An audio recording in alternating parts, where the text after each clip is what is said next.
The sound was not a bang, but a dry, sharp snap of aged wood. Nancy Pelosi's gavel met the rostrum, a sound of finality, of judgment, delivered before the trial had even begun. At 84 years old, power was no longer a tool for her. It was an atmosphere she created, a climate of intimidation that radiated from the speaker's chair. Her eyes, narrowed behind a mask of practiced civility, fixed on a figure rising in the well of the chamber. "The chair recognizes the gentleman from Florida," she announced, her voice a silken sheath around a blade of pure disdain.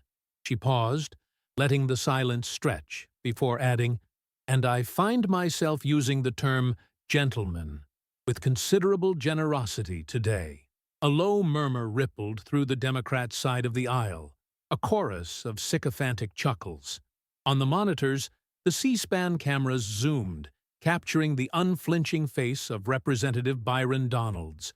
He was 43, a man whose presence was a quiet defiance in a room built on loud proclamations. The air in the chamber was thick, heavy with the collective breath of a gallery packed to the point of suffocation. The overworked air conditioning units hummed a desperate, failing tune. Everyone could feel it, the low-pressure system of a political hurricane making landfall. Pelosi leaned into her microphone, the architect of the storm. "The gentleman from Florida," she began again, her voice now shedding its pretense and taking on the crackling energy of a prosecutor, "is a living monument to the moral bankruptcy of his party." The words were a declaration of war. A man who has so thoroughly abandoned his heritage that he stands here, a black man, in service to a political apparatus that would have celebrated his ancestors' chains. Gasps, sharp and sudden, punctured the silence.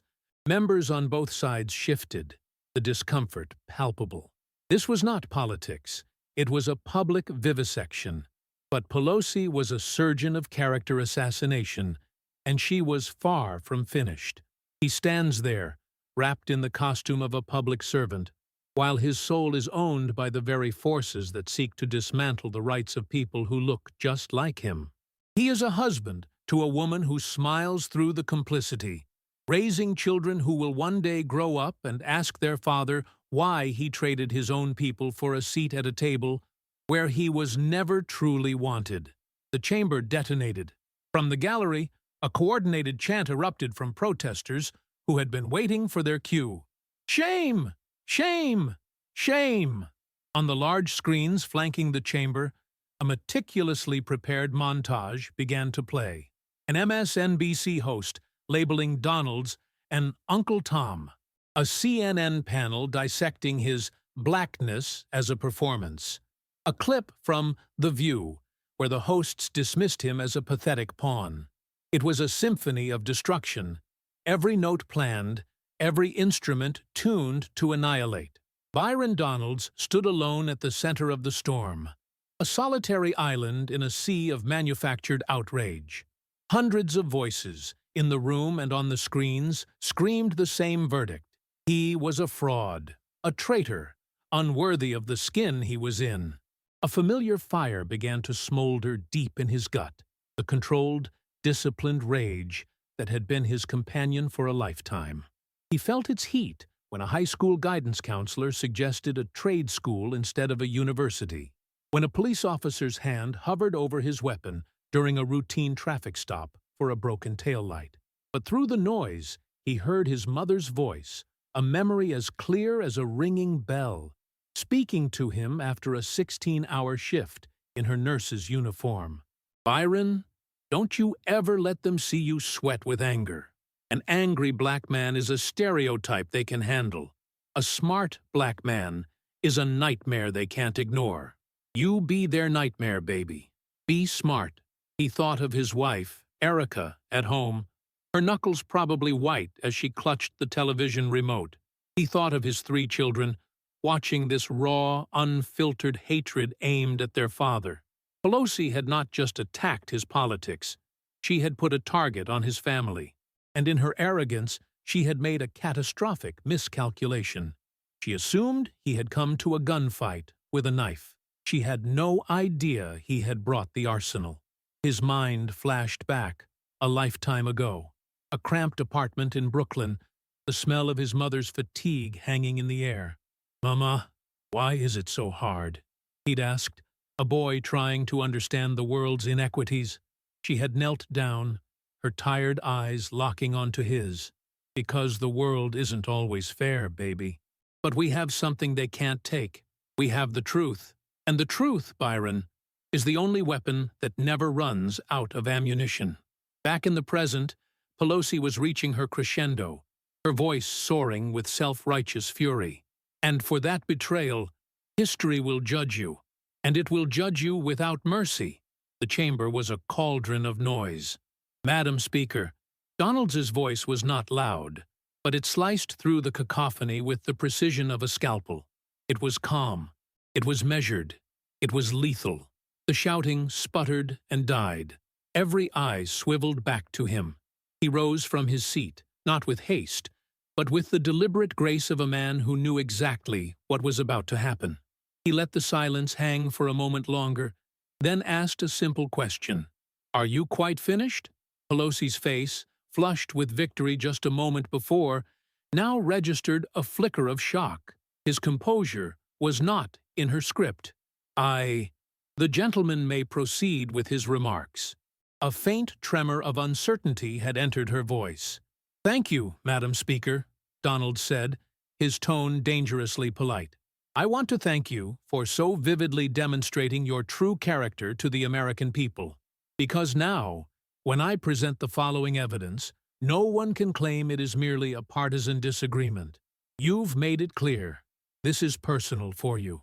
You believe you must destroy me because you know I am here to dismantle your family's empire." He reached down and produced a thick, worn manila folder, its corners soft with use. "You have called me a sellout. You have called me a token. You have attacked my wife and my children. You have questioned the very core of my integrity." He opened the folder with a slow, deliberate motion. "So let's have a discussion about integrity. Let's talk about who really sold their soul. Let's talk about your family business." He looked up, his eyes finding hers across the chamber. "And let's begin with some simple arithmetic." The main display screen behind the speaker's rostrum, which moments before had been a canvas for Pelosi's orchestrated character assassination, flickered and changed. The mocking media headlines vanished, replaced by stark black-and-white text that was cold, clinical, and damning. At the top, a simple title, Paul Pelosi, Senior Investment Portfolio Analysis, 2024. Below it, two numbers stood in brutal contrast. Total return, $54 million, 65.2%. And beneath that, S&P 500 benchmark return, 24.1%. A wave of murmurs rolled through the chamber, but this time they were not chuckles of agreement. They were whispers of shock, of disbelief. Republicans, who had been bracing for a defensive fight, now leaned forward, their eyes wide with predatory focus. Democrats, so confident moments ago, stared at the screen, a collective confusion clouding their faces. Nancy Pelosi's expression, a mask of triumphant righteousness just seconds earlier, seemed to melt. The color drained from her cheeks, leaving behind a waxy, pale sheen. Aides scurried to her side, whispering frantically, holding up smartphones with frantic headlines already forming. Donald's let the image burn into the consciousness of the room. $54 million, Madam Speaker, he said, his voice a calm counterpoint to the rising panic. While the American people were being crushed by an inflation crisis you claim to be fighting, your husband's investment portfolio outperformed the market by nearly 3 times. He didn't just beat the market, he achieved returns that would make Warren Buffett blush. He outperformed every major hedge fund manager on Wall Street. Donald's paused, letting the implication hang heavy in the air. The question the American people are asking is, how? Is your husband the single greatest financial oracle of our time? Or, he leaned forward slightly, did he have access to information that no one else did? Pelosi's hand shot out, grabbing the microphone as if it were a life raft. My husband is a private citizen. His financial decisions are his and his alone. I have absolutely no involvement in his private business affairs. Her voice was sharp, brittle. Really? Donald's responded, his tone one of gentle, almost surgical curiosity. He pulled a single crisp document from his folder. Then, perhaps you can explain why his uncanny market timing aligns so perfectly with your legislative actions as Speaker of the House. The screen flickered again. A new graphic appeared, a timeline, clean and devastatingly simple. Event 1, the NVIDIA trade. The timeline was marked with key dates. July 15, 2022. Paul Pelosi purchases between $1 million and $5 million in NVIDIA stock options. The next point on the line was marked in red. July 27, 2022, the U.S. House of Representatives, under the leadership of Speaker Nancy Pelosi, passes the CHIPS Act, allocating a $52 billion subsidy to the semiconductor industry. Pelosi's vote was highlighted. Vote, yes. The final point on the timeline showed the outcome. Profit, $1.6 million realized in 73 days. The collective gasp in the chamber was audible. Your husband, Donald stated, his voice devoid of emotion, invested millions of dollars into a top semiconductor company just 12 days before this chamber, which you controlled, voted to hand that very industry a $52 billion check, funded by the American taxpayer. He looked directly at her, his gaze unwavering. After the bill that you personally championed and voted for became law, your husband's investment netted him over $1.5 million. That is more than 4 times your official government salary, Madam Speaker, earned in just over 2 months, on a single, perfectly timed trade. He let the silence stretch, a suffocating blanket of accusation. So, I will ask you directly, Madam Speaker. His voice was quiet, yet it carried to every corner of the room. Did you, at any point, discuss the specifics of the CHIPS Act or the timing of its vote with your husband before he made that multi-million-dollar trade? The silence that followed was absolute. Her refusal to answer was an answer in itself. Did you happen to mention to him, perhaps over dinner, how the vote was likely to go? Still, nothing. Her jaw was clenched, her knuckles white where she gripped the podium. Did you give him any indication of the timeline for the vote, allowing him to position his assets for maximum personal gain? Pelosi finally exploded, her voice shrill. I do not discuss the details of pending legislation with my husband. This is an outrageous and baseless accusation. Donald nodded slowly, as if accepting a confession. Then it is, without question, the most astonishing and miraculous coincidence in the history of modern finance. He reached back into his manila folder, his hand moving with a slow, theatrical deliberation. The folder was thick, bristling with colored tabs, each one a new chapter in the story. But of course, NVIDIA was just one trade, wasn't it? A single miracle. He pulled out another sheaf of papers. Shall we move on to discuss the miraculous timing of his trades in Visa? Or Microsoft? Or Broadcom? Or perhaps Tesla? He fanned the documents out like a winning hand in a poker game. Or, Madam Speaker, should we just save time and discuss all of them? Because I assure you, I have them all right here. Every suspiciously timed trade, every impossibly convenient purchase, every single multi-million-dollar coincidence. Pelosi's hands had begun to tremble, a slight but visible tremor against the wood of the gavel she had wielded with such authority just minutes before. We are just getting started, Madam Speaker, Donald said, his voice dropping to a near whisper, a promise of the devastation yet to come. Before this session of Congress is concluded, every single American will know exactly who you are. They will know about your husband's prophetic trades. They will learn of your son's fraudulent enterprises. They will see the full scope of a family empire built on the back of public office. He sat down, his movements as calm and deliberate as when he had stood. And then they will finally understand who the real sellout is. The chamber erupted, a chaotic roar of outrage and demands. But this time, the cries of "shame" were not directed at Byron Donalds. They were aimed squarely at the Speaker's chair. Nancy Pelosi had not survived nearly 4 decades in the brutal arena of Washington politics by succumbing to the first assault. She was a master of survival, a veteran of 1,000 political wars who had buried the careers of senators, governors, and even presidents who had dared to underestimate her resilience. As the chamber descended into chaos, she drew on that deep well of institutional power. With a series of sharp, percussive strikes of her gavel that sounded like cracks of rifle fire, she fought to reclaim control. "Order! This chamber will come to order."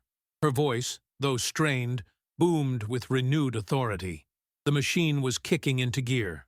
"What we are all bearing witness to," she declared, her eyes sweeping the room, "is not a good-faith inquiry. It is a disgraceful partisan character assassination, a desperate witch hunt launched by a party that has no ideas, no policies, and no vision for the American people." Her allies, sensing their cue, rose to their feet, their applause a rolling thunder of support. The institutional defense was mobilizing. A senior congresswoman from California took to a microphone. "This is a textbook example of sexism. When a powerful woman leads, they cannot attack her accomplishments, so they attack her family. They attack her husband." Another ally from New York shouted, "This is ageism, a coordinated assault on a woman who has dedicated her life to fighting for the working families of this nation." The Congressional Black Caucus, which had been silent during Pelosi's initial attack on Donalds, now found its voice in her defense. A veteran member stood, pointing a finger at Donalds. "We stand in solidarity with you, Madam Speaker, against these baseless and malicious smears." The younger, more media-savvy members of her caucus were already fighting the war on a different front. On Twitter, a flurry of synchronized posts appeared. "I stand with Nancy. Protect our Speaker. Sexist GOP attack." The chyrons on the cable news networks, monitored on screens throughout the Capitol, began to shift in real time. CNN's banner read, "Republicans launch attack on Pelosi with unverified financial claims." An MSNBC panel was already being assembled, with a host gravely intoning, "The stench of misogyny is all over this political theater." The counter-narrative was being deployed with breathtaking speed and efficiency.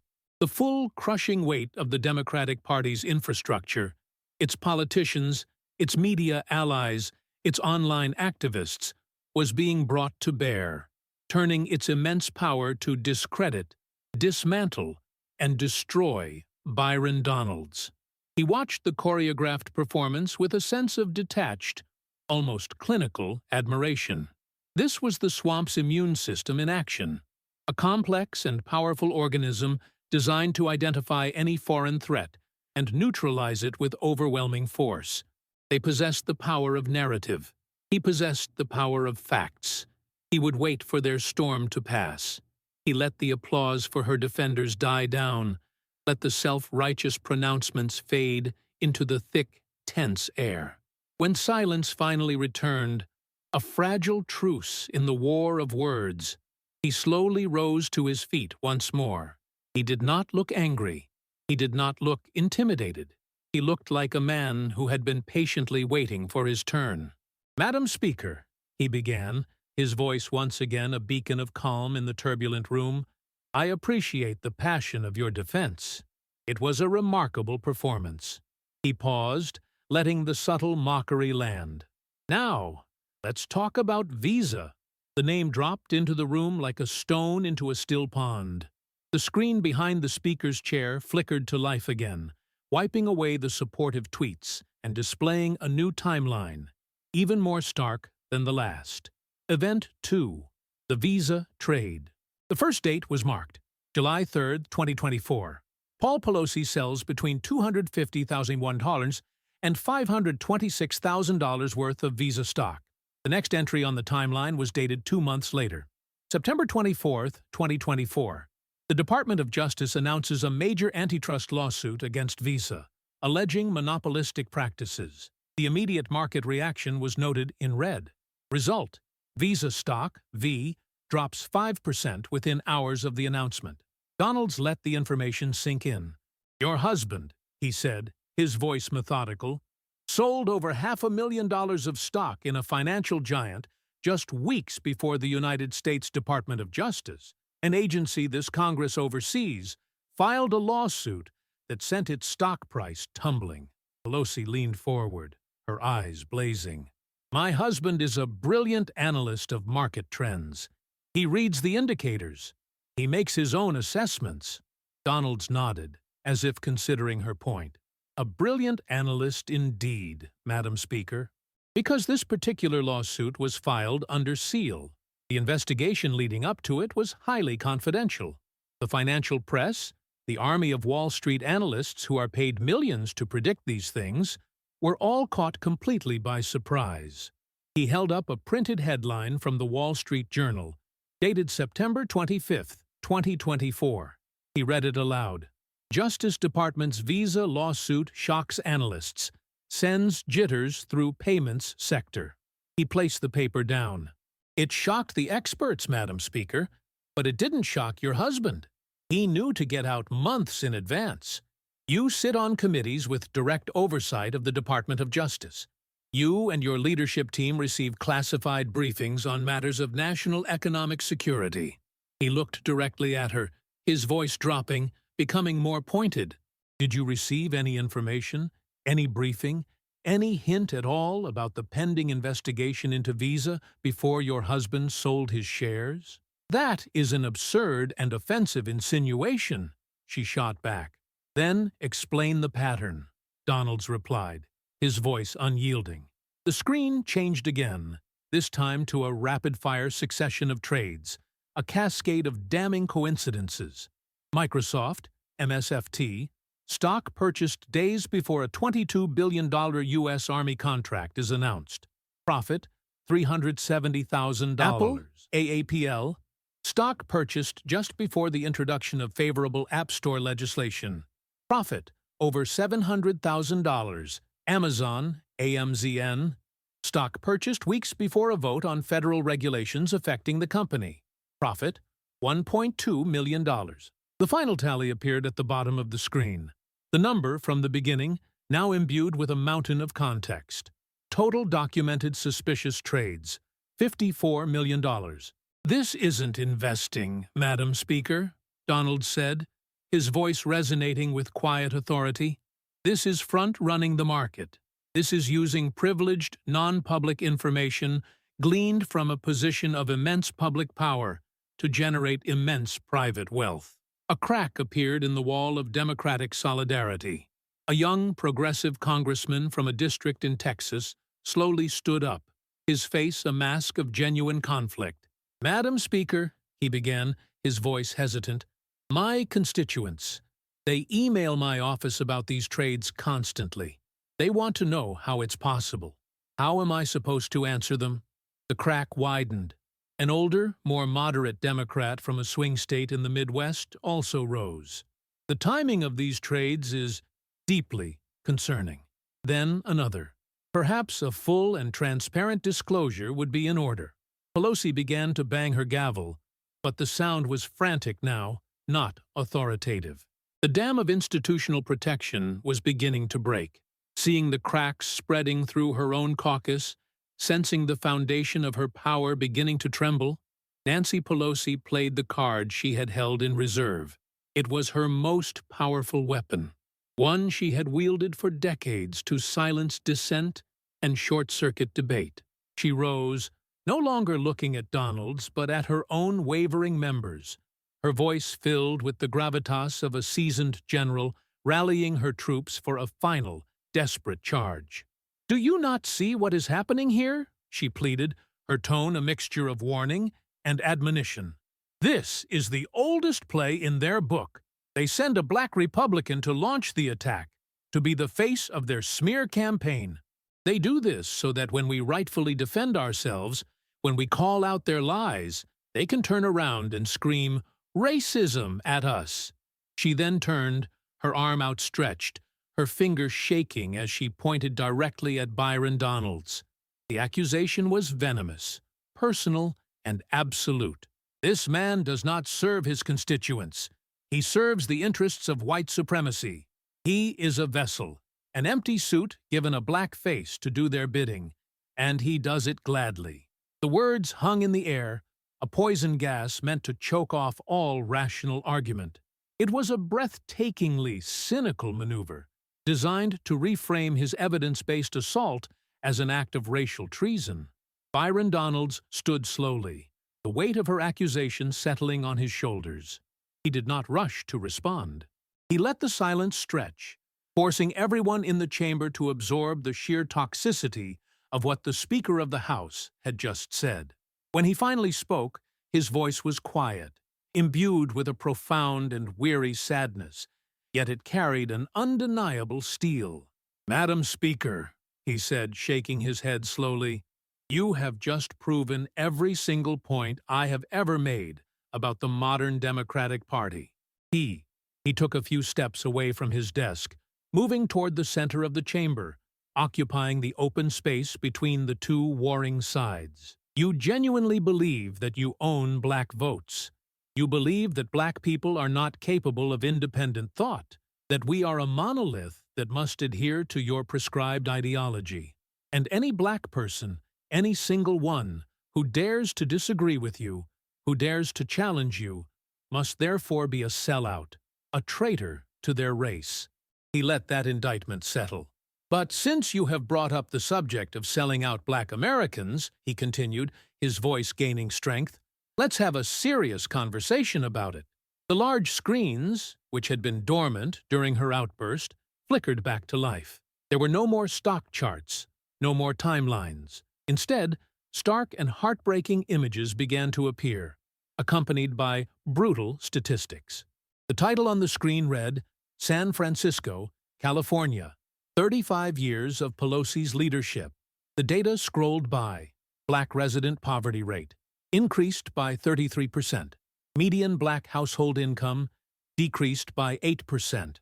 Black population experiencing homelessness increased by 200%. The images showed what the numbers meant in human terms. Sprawling homeless encampments under freeway overpasses, boarded-up storefronts in once thriving neighborhoods, the gaunt faces of people lost to addiction on the streets of her city. Donalds turned his gaze back to Pelosi, who stared at the screen as if seeing a ghost. "This, Madam Speaker, is your district. This is your legacy. For 35 years, under your uninterrupted leadership, the black community you claim to champion has seen its poverty skyrocket, its income plummet, and its rates of homelessness explode into a full-blown humanitarian crisis." He paused, then delivered the blow. "Your personal net worth is estimated at $240 million. Your district's black community is suffering in ways that shame a first-world nation." He looked her directly in the eye, his voice dropping but losing none of its power. "So I ask you, Madam Speaker, who sold out who?" The silence in the chamber was no longer just quiet. It was absolute, a vacuum, where political posturing could no longer survive. "You amassed a fortune trading stocks in the very companies you were supposed to be regulating, while the people of your district lost their homes," Donalds continued, his voice a relentless drumbeat of truth. "You and your husband purchased sprawling mansions and vineyards, while the number of tents on your city's sidewalks grew like a cancer. You built a financial empire for your family, while the communities you swore an oath to serve crumbled into despair." His voice hardened, the quiet sadness replaced by a righteous fire. "And then, when a black man who has not forgotten where he comes from stands up and calls you on it, you have the audacity to call him a sellout." He shook his head with a look of profound disgust. I do not work for white supremacists, Madam Speaker. I work for the people of my district, all of them. And unlike you, I do not get rich by doing it. He gestured toward the clerk. My financial disclosures are public record. My net worth has actually decreased since I took my oath of office, because I am here to serve the public, not to serve myself. The contrast was devastating. A perfectly drawn line between a public servant and a ruling-class oligarch. So don't you ever, he said, his voice dropping to a low, dangerous growl, question my integrity again. Don't you ever question my blackness again. And don't you ever attack my family again. He walked back to his desk, the sound of his footsteps echoing in the stunned silence. Because your husband's corruption is just the beginning of the story. He reached down and opened a new, even thicker folder, its label clearly visible to the C-SPAN cameras. It read, Paul Pelosi, Jr. The names of several companies were listed below it. Info USA, Countrywide, Natural Blue, Ukraine. Pelosi's face, already pale, turned ashen. Shall we continue, Madam Speaker? Byron Donalds let the name on the folder hang in the air, a new front opening in his relentless assault. He waited, allowing the cameras to zoom in, ensuring every viewer at home could read the words, Paul Pelosi, Jr. The speaker sat frozen, a statue of disbelief, as Donalds began to methodically dissect the career of her only son. Let's talk about your son, Paul. A man of many, many talents, it would seem, Donalds began, his voice laced with a cold irony. A photograph appeared on the main screen. Paul Pelosi, Jr., smiling broadly, looking confident and successful in a tailored suit. Let's start the clock in January of 2007. A proud month for you, Madam Speaker. You made history, becoming the first female Speaker of the House. A truly remarkable achievement. He paused. Just 4 weeks after you took the gavel, your son, Paul Jr., was hired for a senior position at a company called Info USA. His starting salary, $180,000 a year. Donalds looked up from his notes. A handsome salary for a young man. The only issue was his resume. No prior experience in the data marketing industry, no specific educational background to justify the role. A new timeline appeared on the screen, stark and accusatory. January 4th, 2007. Nancy Pelosi is sworn in as Speaker of the House. February 1st, 2007. Paul Pelosi, Jr. is hired by Info USA as Senior Vice President. Salary, $180,000 a year. Below, a note was added. Info USA's CEO, Vinod Gupta, was a major Clinton Foundation donor and a frequent political ally. But the logistics are even more curious, Donalds continued. Info USA was headquartered in Omaha, Nebraska. Your son resided in San Mateo, California, a distance of nearly 2,000 miles. We spoke with former employees at the Omaha headquarters. No one could recall seeing Mr. Pelosi Jr. in the office more than a handful of times over his entire 2-year tenure. He held up a document. And here's the most remarkable part. During this same period, he maintained his other full-time job at Countrywide Financial, back in California. He looked around the chamber, posing a question to the room. 2 full-time, executive-level jobs, 2,000 miles apart, simultaneously. How is that possible? The silence was his answer. It's not, he said, his voice firm. Unless one of those jobs isn't a job at all. Unless it's a payment. A retainer for access to one of the most powerful people in the world. His mother. And that other job, Donalds said, his voice hardening. The one at Countrywide Financial? He held that position during the absolute peak of the subprime mortgage crisis, at the very company that became the poster child for predatory lending, while it was under active federal investigation. New documents flashed on the screen, loan agreements, internal memos, and what a coincidence! In 2006, just as the crisis was brewing, internal documents show that you, Madam Speaker, personally received multiple VIP loans from Countrywide through their exclusive Friends of Angelo program, reserved for powerful and influential figures. You received sweetheart mortgage rates, far below what was available to the public, from a company that was actively lobbying the congressional committees you controlled, even as millions of American families were being tricked into loans designed to make them fail.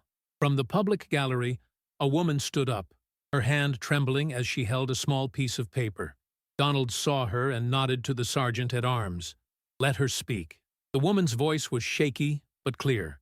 My name is Jennifer Martinez. In 2006, a loan officer from Countrywide came to our home. He told my husband and me we were prime borrowers. He lied. Her voice cracked with emotion. When the interest rates reset, our monthly payment tripled overnight. We lost our home. My children and I, we were homeless for 8 months. Tears streamed down her face. You got special deals while they ruined us. Your son worked for them. You all knew. You had to have known what they were doing to families like mine. She collapsed back into her seat, her sobs echoing in the now hushed chamber. Other people began to stand, their faces etched with the same story of loss. We lost our house, too. They destroyed our neighborhood. Donald's let their voices hang in the air, a chorus of the ruined. When silence returned, he pressed on, relentless.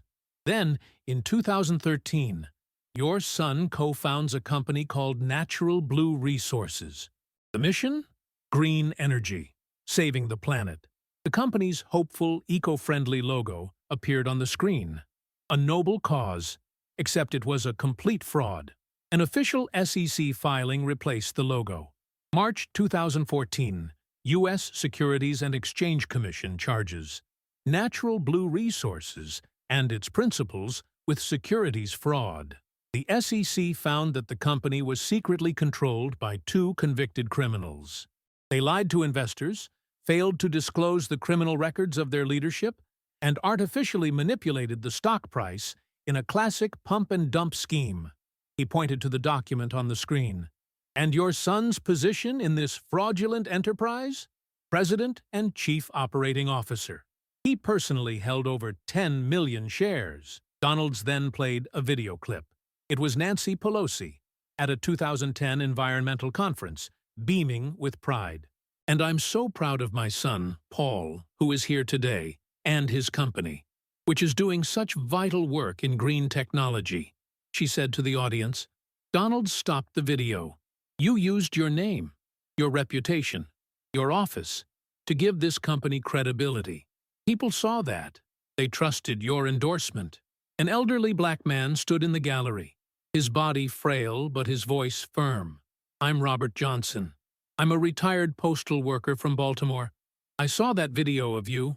I thought, if the speaker's son is running it, it must be legitimate. His voice broke. I invested $45,000. It was my entire retirement savings. It's all gone. I'm 72 years old, and I stock shelves at Walmart at night because I trusted your family's name.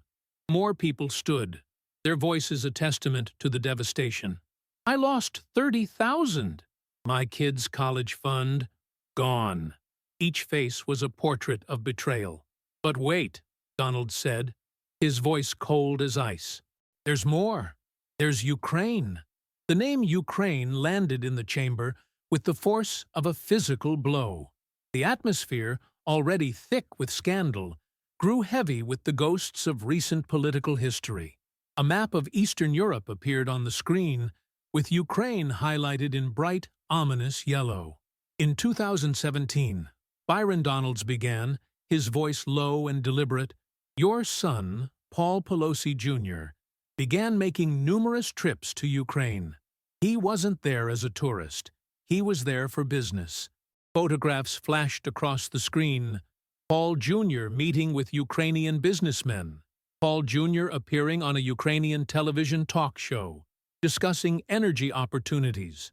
Paul Jr. sitting at a boardroom table with executives from a state-affiliated energy company. All of this was happening, Donalds continued, his voice rising slightly, at the very same time that you, Madam Speaker, were one of the most influential voices in Congress shaping American foreign policy towards Ukraine. You were instrumental in determining the flow of billions of dollars in U.S. aid, military support, and strategic partnerships.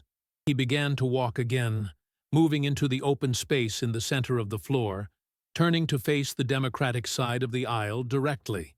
In 2019, you led the impeachment of a sitting president of the United States. The central charge revolved around a single phone call with the president of Ukraine. You told the American people, with righteous indignation, that it was a grave matter of national security. You said it was about preventing corruption. You insisted that no one should ever use the power of public office to pressure Ukraine for personal or political gain. He let his words hang in the air, a mirror reflecting their own recent history back at them. The hypocrisy was so thick, it was almost suffocating.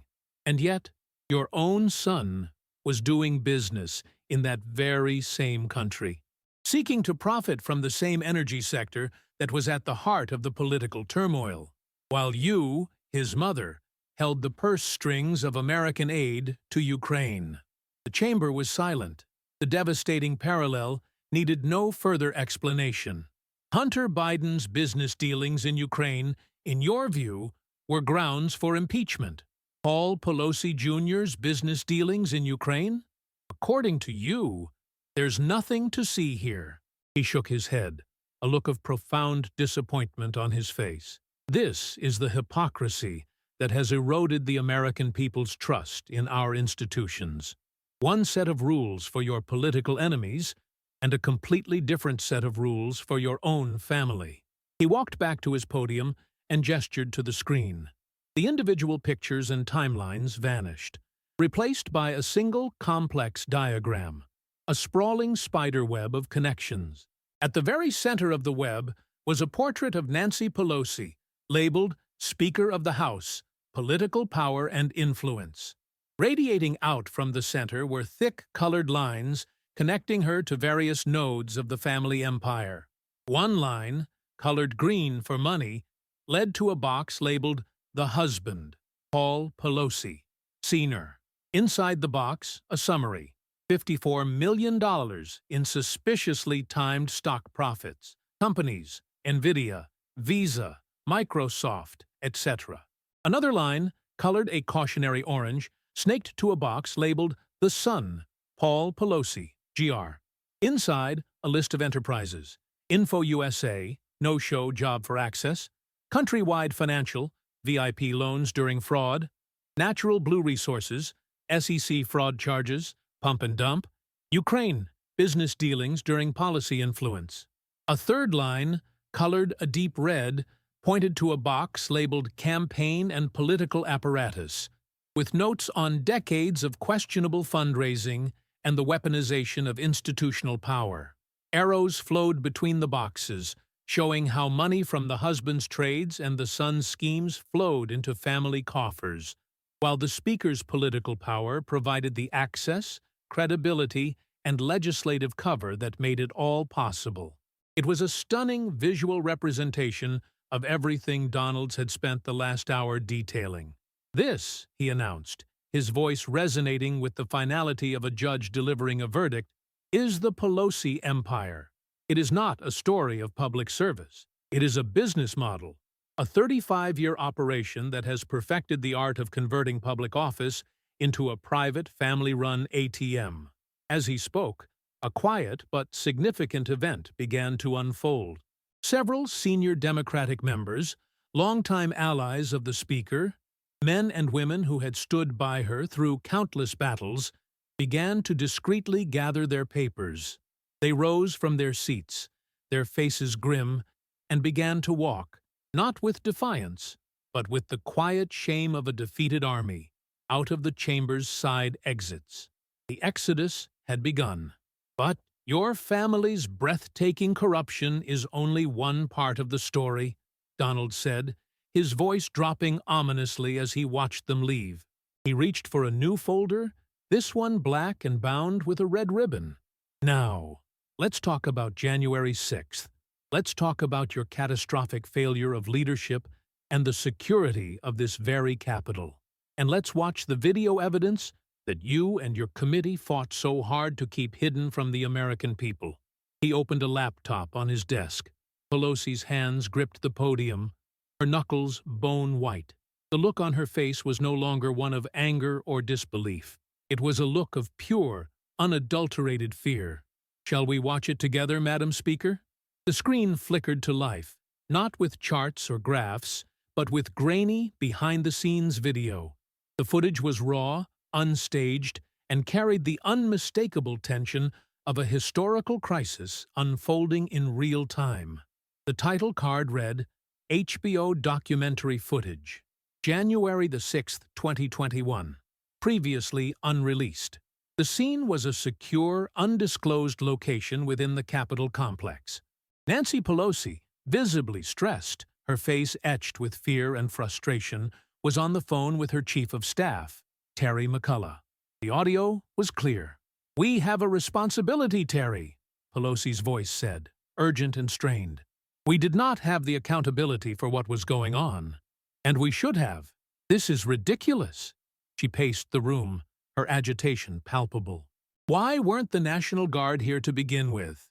They have to be here now." The camera zoomed in on her face as she made a stunning admission. "I take responsibility," she said, her voice dropping, "for not having them prepared for more." Byron Donalds hit the spacebar on his laptop, and the image froze on Pelosi's face at the very moment of her confession. "I take responsibility for not having them prepared." Your words, Madam Speaker. On the day of the event, in private, when you believed the narrative was not yet written. He then played a second clip. The scene changed to a formal press conference. Months later, Pelosi stood at a podium, calm, composed, and resolute. The sole and total responsibility for the events of that day lies with one person, Donald Trump. Donald stopped the video. The chamber was utterly silent. "So, which is it, Madam Speaker?" he asked, his voice deceptively soft. "Do you take responsibility, as you admitted privately on January 6th? Or is it solely the former president's fault, as you claimed publicly once the political opportunity presented itself?" A new timeline appeared on the screen, detailing the days leading up to the breach. January 3-5, 2021, U.S. Capitol Police Chief Steven Sund makes 3 separate formal requests for the deployment of the National Guard based on intelligence warnings. The response to each request was displayed in bold red letters. Denied. The reason for the denial was cited from internal testimony. Concerns over optics. Speaker Pelosi's office did not want the image of a militarized presence at the Capitol. Donald shook his head slowly. "You rejected the National Guard 3 times. Not because the threat wasn't credible, but because you were worried about how it would look on television. A political calculation took precedence over the physical security of this building and everyone in it." He continued, his voice hardening with contempt. "And after your catastrophic decision resulted in the breach of the Capitol, what was your next move? You deflected all blame. You created a partisan select committee that spent millions of taxpayer dollars to craft a political narrative. And you buried this footage." He gestured to the frozen image of her on the screen, "because the truth of your failure did not fit that narrative." He paused, letting the weight of the accusation settle. "And let's not forget what you did to Chief Sund, the man who tried to protect this Capitol, the man who begged for help." A headline appeared on the screen. Pelosi calls for immediate resignation of Capitol Police Chief. You made him the scapegoat. You forced him out, smeared his name, and destroyed a 30-year career in law enforcement to cover your own tracks. "Speaking of taking responsibility," Donald said, his voice dripping with sarcasm, "let's talk about another crisis." A new piece of video played. It was grainy security footage, dated September 2020. The location was a hair salon in San Francisco. A woman, unmistakably Nancy Pelosi, was seen walking through the salon, her hair wet, a protective cape around her shoulders. A mask was looped around her neck, not covering her face. This was in September of 2020, Donalds narrated, while every salon in the city of San Francisco had been forced to close for 6 months, under lockdown orders that you publicly and vociferously supported. Her own tweets flashed on the screen. I, Speaker Pelosi, we must follow the science. Keep businesses closed. Wear your mask. Save lives. He stopped the video. And then you did this. You had the salon opened just for you, so you could get your hair done indoors without a mask, breaking the very rules you demanded every other citizen follow. From the gallery, a woman with fiery red hair stood up. It was Erica Cuse. I owned that salon, she said, her voice shaking with anger. That was my business. For 12 years. When this video came out, you didn't apologize. You went on television and said I set you up. You said I owed you an apology. Her voice broke. My business was destroyed. I received death threats. I had to move out of the city. I had to close my doors permanently because of what you did. And you never once said you were sorry. She sat down, wiping tears of rage from her eyes. Rules for thee, but not for me, Donald said quietly. Thousands of small businesses in your district were annihilated by the lockdowns, but you made sure you got your $85 blowout. He gestured to the main screen, where a massive, comprehensive timeline now appeared, summarizing the entire case against her. It was titled, The Pelosi Record, 35 Years of Corruption. The points scrolled by like a funeral dirge. Husband, $54 million in suspicious stock trades. Son, multiple fraud schemes, SEC charges, victim losses. Campaign finance, 20-plus years of FEC violations and fines. Abuse of power, January 6th, security failures and cover-up. Hypocrisy, COVID lockdown, violations and small business destruction. Net worth, $240 million on a public servant's salary. District decay. Homelessness, plus 200%. Poverty, Pulpsodron 33%. 35 years, Donald said, his voice resonating through the chamber. This is your record. The silence was broken by a new voice. A senior Democrat from Massachusetts, a man with nearly 30 years in Congress, rose slowly to his feet. He was a pillar of the establishment, a longtime Pelosi ally. Madam Speaker, he said, his voice heavy with reluctance, these are serious and deeply disturbing allegations. They require a full, immediate, and transparent investigation by the House Ethics Committee. Pelosi stared at him, her face a mask of pure betrayal. Then another senior Democrat stood. I agree. The American people deserve answers. Then another. We cannot simply ignore this mountain of evidence. 3. Even Alexandria Ocasio-Cortez, from the progressive wing, stood and stated carefully, we have always advocated for transparency and accountability.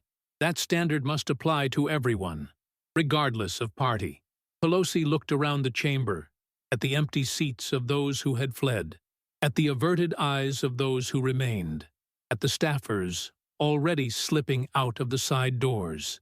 35 years of power, loyalty, and fear were evaporating before her very eyes. Byron Donalds returned to his desk, but only for a moment. He retrieved one final folder, this one thin and unassuming. We have discussed your husband's prophetic trading, he began, his voice taking on a somber, deliberate tone. We have discussed your son's fraudulent schemes. We have discussed your abuse of power and your breathtaking hypocrisy. He opened the final folder. Now, let's talk about what all of this corruption purchased. Let's show the American people exactly what you bought with 35 years of betrayal. Let's talk about your real net worth, and let's contrast it with the fate of the people you swore an oath to serve. Nancy Pelosi sat motionless, frozen in the speaker's chair. The fight had gone out of her. The kill shot was coming, and she knew it. The main screen changed to a simple, brutal graph. It charted a line that shot almost vertically upward. The title read, Nancy Pelosi, Net Worth Growth. The data points were stark. 1987, enters Congress, 2,020,2025, present day, 240 millions. Below the graph, a simple calculation was displayed. Increase in wealth, 238 millions. Total congressional salary, 35 years, 7 million. The final number was highlighted in red, a gaping hole in her financial history. Unexplained wealth, $231 million. The math is not complicated, Madam Speaker, Donald said, his voice quiet but carrying immense weight. You are short by over $230 million. Where did it come from? The screen then began to display photographs of her assets. A sprawling, terracotta-roofed mansion in Pacific Heights, San Francisco, valued at over $25 million. A lavish, multi-acre vineyard estate in the heart of Napa Valley, also valued at over $25 million. A portfolio of other luxury properties. Your annual property tax bill alone, Donalds noted, is more than most American families earn in a year. Then the screen split into two. On the left, a sun-drenched image of Pelosi's Napa mansion, with its pristine gardens, private security, and rolling hills. On the right, a grim gray photograph taken that same week in the Tenderloin district, in the heart of her congressional district. It showed a block lined with dirty, collapsing tents, piles of garbage, and the discarded needles of drug users. The statistics returned, driving the point home with brutal force. San Francisco under Pelosi. Homelessness crisis, fall 200%. Open-air drug use and deaths, pre-falls 211%. Violent crime soaring. Population exodus. 72,000 residents have fled the city in the last 3 years. From the gallery, a young black woman stood, her body trembling not with fear, but with a righteous anger. "My name is Keisha Williams," she said, her voice ringing with clarity. "I was born and raised in San Francisco. My family has lived there for 3 generations. I'm a registered nurse, and I make $65,000 a year. I cannot afford to live in the city I have always called home. I commute 2 hours each way from a rented room." She pointed a shaking finger at the image of Pelosi's mansion on the screen. "My grandmother's house, the one I grew up in. We had to sell it last year. We couldn't afford the property taxes anymore." Tears of frustration streamed down her face. "Where were you when families like mine were being pushed out? Where was your fight for us while you were getting rich?" An elderly Asian man stood up, his shoulders slumped with defeat. "I owned a small grocery store on Larkin Street for 40 years, he said, his voice raspy. "My store was robbed 11 times in the last year alone.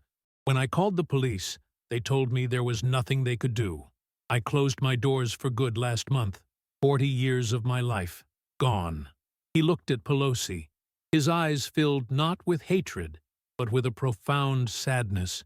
"You live behind gates in Pacific Heights with private security guards. My store is boarded up with plywood, and you did nothing for us." More constituents began to stand, their stories a torrent of pain and neglect. Donalds let each voice be heard, each story a new crack in the foundation of Pelosi's legacy. "While your district collapsed into a failed state," he summarized, "you became $240 million richer." He pulled out one last document. "Your name has become so synonymous with this behavior that legislation was literally named after your corruption. The Pelosi Act, a bill to prevent elected leaders from owning securities and investments. Senator Josh Hawley named it after you, Madam Speaker, because you are the undisputed national symbol of congressional corruption." He then played a short clip of the popular comedian Jon Stewart. "How is it that Congress can get away with this?" Stewart asked incredulously on the screen. "Martha Stewart went to jail for one trade. Nancy Pelosi's husband is beating every hedge fund on Wall Street. It's insane!" Even the Democrats who remained in the chamber couldn't help but nod in grim agreement. Donalds began to walk toward the speaker's rostrum. Pelosi seemed to shrink in her chair as he approached. "You want to know why this is personal for me, Madam Speaker?" His voice softened. but the words cut deeper than any shout. Real, raw emotion entered his voice for the first time. You called me a token. You attacked my wife and my children. You tried to erase my identity because I dared to challenge your authority. His eyes flashed with a fierce, burning pride. I grew up in the projects in Brooklyn, raised by a single mother who worked double shifts as a nurse just to keep the lights on. There were nights we had to choose between paying the rent and buying groceries. He gestured to himself. I worked my way through college. I paid my own way. I had no family dynasty to open doors for me, no trust fund to fall back on, no shortcuts. He pulled his own financial disclosure from his pocket and held it up. When I was elected to Congress, my net worth was $1.2 million. Today, it is $850,000. It has gone down, Madam Speaker, because I am actually here to serve. The contrast with her $240 million fortune was a silent, screaming indictment. I am here to fight for people like my mother, for people like Keisha Williams and the man who lost his store, people who work hard and deserve honest, decent leadership. His voice began to rise, filled with the power of his conviction. You entered this institution with $2 million, and you are leaving with $240 million. You got rich while your constituents got poor.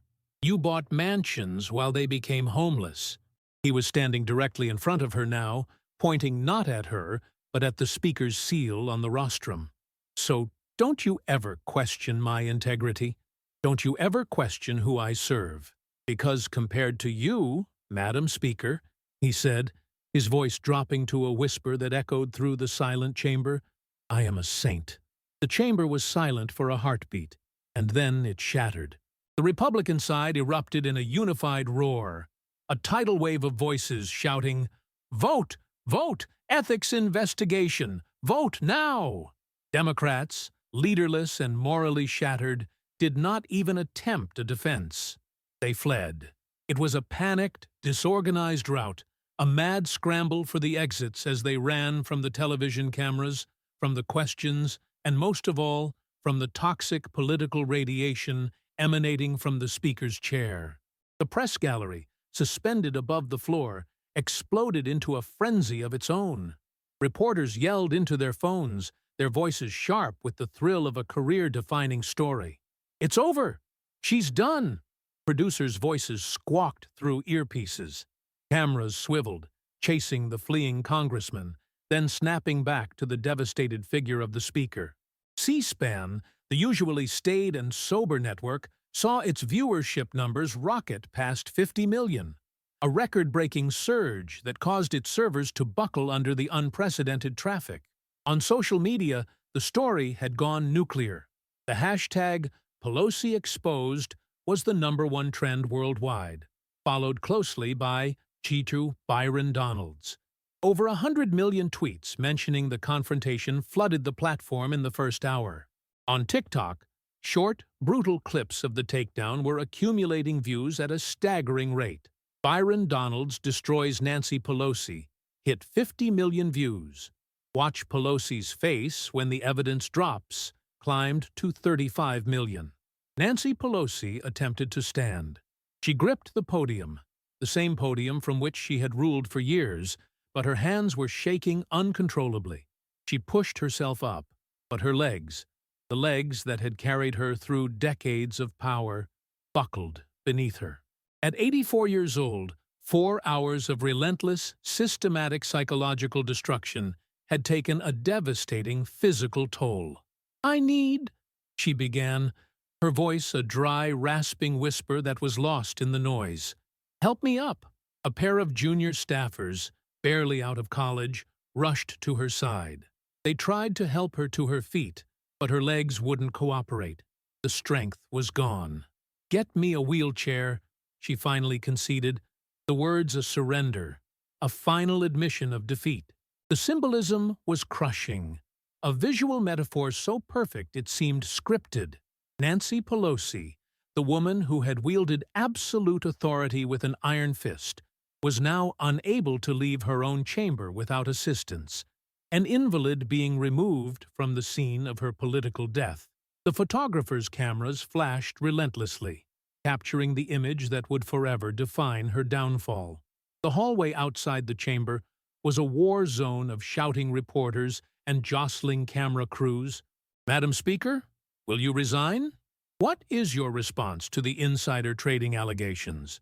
Will you cooperate with the DOJ investigation?" They swarmed around her, a pack of sharks tasting blood in the water. The wheelchair was being pushed by a temporary staffer, not her usual security detail, who had mysteriously vanished. He was young, nervous, and took a wrong turn twice in the labyrinthine corridors of the Capitol, extending the humiliating parade of her defeat. The elevator ride was silent, shared only with a single terrified junior aide. As the doors closed, sealing them in a small, quiet box, Pelosi finally spoke, her voice hollow. How did this happen?" The young woman, barely 22, looked at the floor, unable to meet her eyes. "Ma'am," she stammered, "with all due respect, people have been whispering about this stuff for years. The stock trades, the family. We couldn't say it out loud. Everyone knew something wasn't right. Everyone knew the numbers didn't add up." Pelosi said nothing.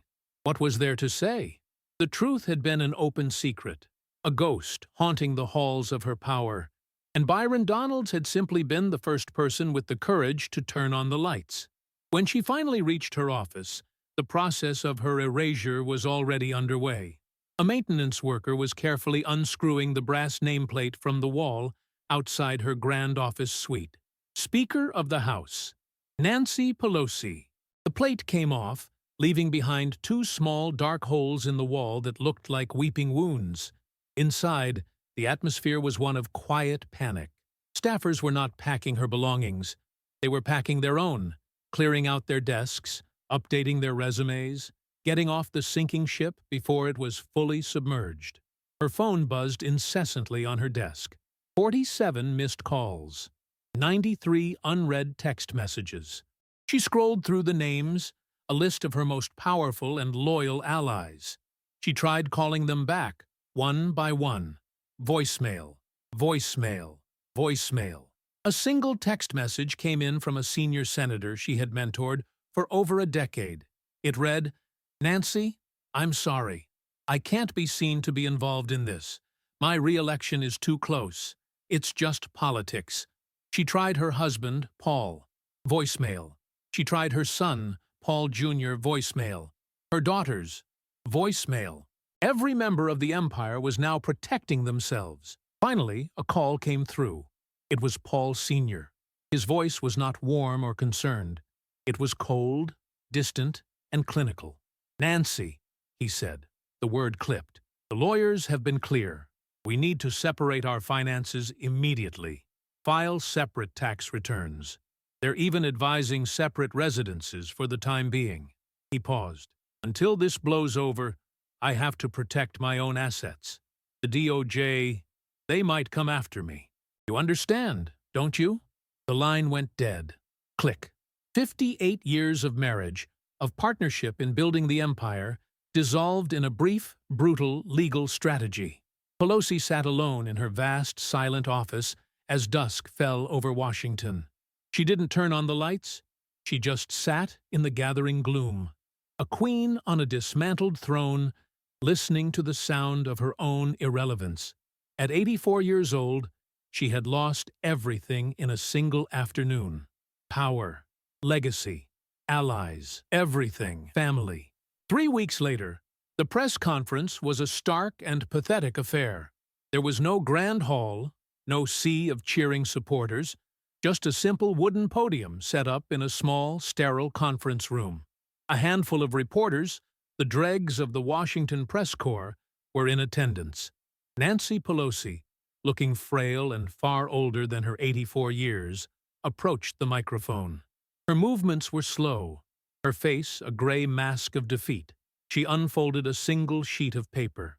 After 35 years of public service, she began, her voice flat, devoid of its once famous fire, "I am announcing my resignation from the United States Congress. Effective immediately. She looked up from the paper, her eyes empty. I am proud of my legislative record. I am grateful for the opportunity I was given to serve the American people. Thank you. She folded the paper, turned, and walked away from the podium without taking a single question.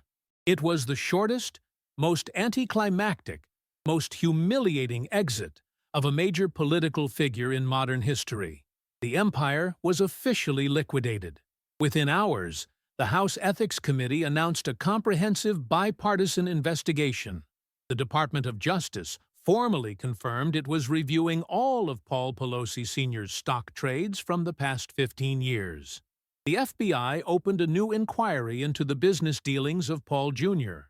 The SEC reopened its fraud case against Natural Blue Resources, and the IRS began a forensic audit of her family's finances going back decades. The great mansions and the Napa vineyard went up for sale, their value now tainted by scandal. Paul Sr. formally filed for legal separation, his public statement citing irreconcilable differences. Paul Jr., facing renewed federal scrutiny, fled the country for Singapore, a fugitive from the legacy his family had built.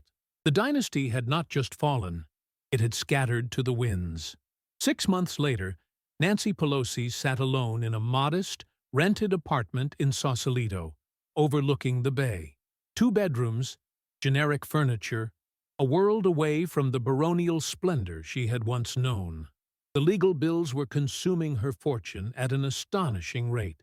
She poured a glass of wine from a $12 bottle, a bitter vintage of her new reality. At 85, she was too old to rebuild a life, too infamous to hide from her past, and too proud to ever admit her own guilt. On her coffee table sat a newly published political science textbook, a gift from a former aide. A chapter was bookmarked. Chapter 12. The Architecture of Institutional Corruption. Her downfall was now a case study. 4 pages of timelines, evidence, and analysis, a permanent warning to future generations. Her legacy was not that of a trailblazer, but of a cautionary tale. The phone hadn't rung in days. The invitations had long since stopped. At night, in the quiet darkness, she would see Byron Donalds's face, calm, prepared, and certain, holding his folders of evidence. She had poked a bear she thought was a cub. She had assumed her power was absolute, that the institution would protect her. But he had come armed with simple, undeniable facts, and facts had proven more powerful than fear. He had been right about everything, and that was the cruelest truth of all. That same evening, 600 miles away, Byron Donalds sat not in a Washington, D.C. steakhouse, but in the noisy, vibrant gymnasium of the Liberty City Community Center in Miami. The death threats that followed his speech had been real, forcing his family to take temporary security precautions, but the wave of support had been a tidal wave. His office was flooded with speaking invitations. Fundraising for his next campaign had exploded. But most importantly, calls from his constituents were running 95% positive. He was here tonight, not in his own district, but simply to serve, helping a local nonprofit organize a youth entrepreneurship program. He was teaching a group of teenagers the basics of financial literacy, of business ethics. A young man named Marcus, about 17, approached him afterward. "Congressman," he said, "I watched your whole speech on YouTube. Man, I really thought you were going to lose when she called you all those names. But I didn't run, did I?" Donalds replied with a smile. "No, sir," Marcus said, shaking his head in admiration. "You just kept hitting them with the facts. That was powerful." The teenager paused, thinking, "My dad always says the Democrats own the black vote, but watching you, I don't think anybody owns my vote." Donalds put a firm hand on the young man's shoulder.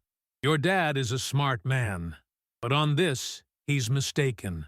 Nobody owns your vote, Marcus, because you're an American. You have the right and the responsibility to think for yourself, question everything, and hold every single politician accountable for their actions." He looked him in the eye. Even me. Especially you? Marcus asked with a grin. Especially me, Donalds confirmed. If I ever do what she did, you call me out. Deal? The kid's grin widened. Deal. Driving home later, Donalds reflected that this was the real victory. Not the destruction of Nancy Pelosi, but the empowerment of a generation to think for themselves. A text from his wife, Erica, lit up his phone. Kids are asking when you'll be home. It's movie night. He smiled. He was on his way home, not to a mansion built on corruption, but to a life built on integrity. He had chosen truth over power, and he could look his children in the eye and himself in the mirror. That was everything. The story of Nancy Pelosi's corruption festered for 35 years. His exposure of it took 4 hours. 4 hours to dismantle a dynasty built on lies, because one man, armed with courage and the truth, was more powerful than all the machinery of a corrupt institution. That is the lesson. That is the legacy. That was the reckoning. If you believe that truth and accountability are worth fighting for, then smash that like button, subscribe to this channel for more stories they don't want you to hear, and never, ever stop demanding the truth.